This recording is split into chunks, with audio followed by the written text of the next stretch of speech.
Telur burung unta itu keras banget, bahkan nggak pecah walau diduduki.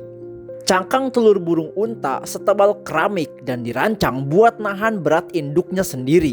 Yang menarik, semua telur ditaruh di satu sarang, tapi cuma telur tertentu yang paling aman. Telur yang di tengah lebih sering menetas, sementara yang di pinggir jadi pelindung alami.